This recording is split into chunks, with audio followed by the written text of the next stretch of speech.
ఈ ప్రపంచంలో ఇప్పుడు ఏవైతే ఉపద్రవాలు ఉన్నాయో ఈ ఉపద్రవాల నుండి మనల్ని మనం కాపాడుకోవాలి. ఏ ఉపద్రవాలు? ఈ ధనం యొక్క ఉపద్రవాల నుండి మనల్ని మనం కాపాడుకోవాలి అంటే జ్ఞానం తప్పనిసరి. దైవప్రవక్త ముహమ్మద్ సల్లల్లాహు అలైహి వసల్లం తెలియజేశారు, తలబుల్ ఇల్మి ఫరీదతున్ అలా కుల్లి ముస్లిం. ప్రతి ముస్లిం స్త్రీ పురుషులపై జ్ఞానం నేర్చుకోవడం తప్పనిసరి.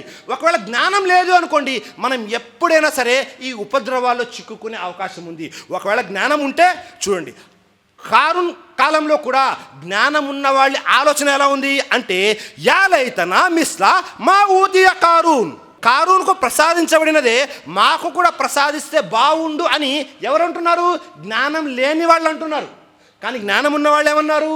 అది కాదు, అల్లా మీకు ఏదైతే ఇచ్చాడో అందులో సుఖంగా ఉండండి అన్నారు. చూసారా?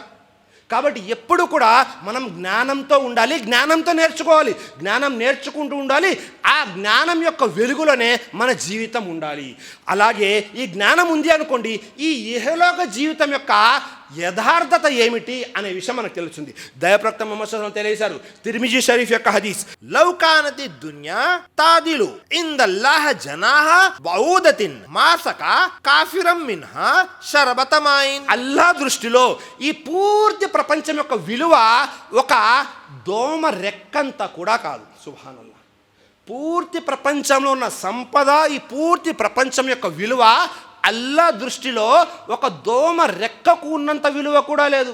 ఒకవేళ అలా ఉంటే అల్లా ఏం చేసేవాడు? అవిశ్వాసులకి త్రాగడానికి ఒక గుక్కెడు మంచినీళ్ళు కూడా ఇచ్చేవాడు కాదు.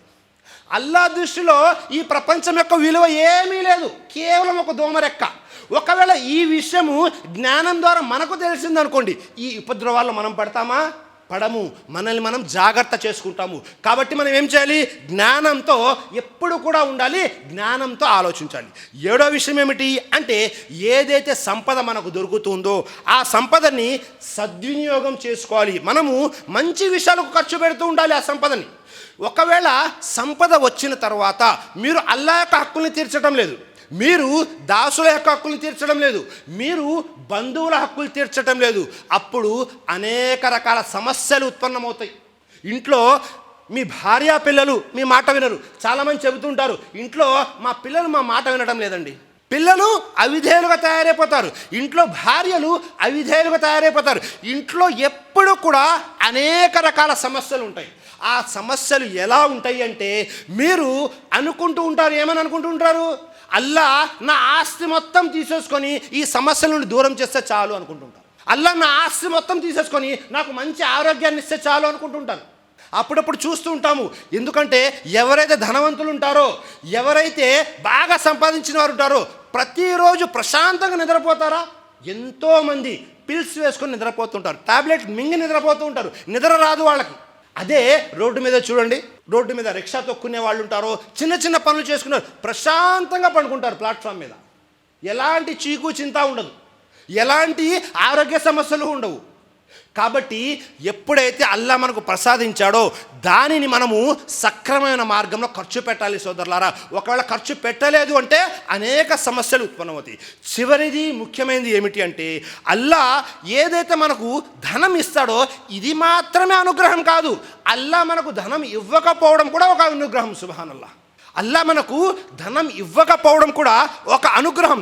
ఎందుకని? అల్లా ధనం ఇచ్చాడు అంటే దానితో పాటు అనేక పరీక్షలు. అల్లా మనకు పదవి ఇచ్చాడు అంటే దానితో పాటు అనేక పరీక్షలు. అల్లా మనకు సమాజంలో పలుకుబడి ఇచ్చాడు, లేకపోతే సమాజంలో మనల్ని పెద్దవారుగా పరిగణిస్తున్నారు అంటే దాని అర్థం ఏమిటి? అది ఊరికే రాదు.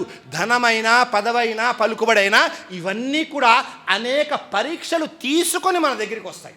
కాబట్టి అప్పుడప్పుడు అల్లా ధనం ఇవ్వకపోవడం కూడా ఒక అనుగ్రహమే.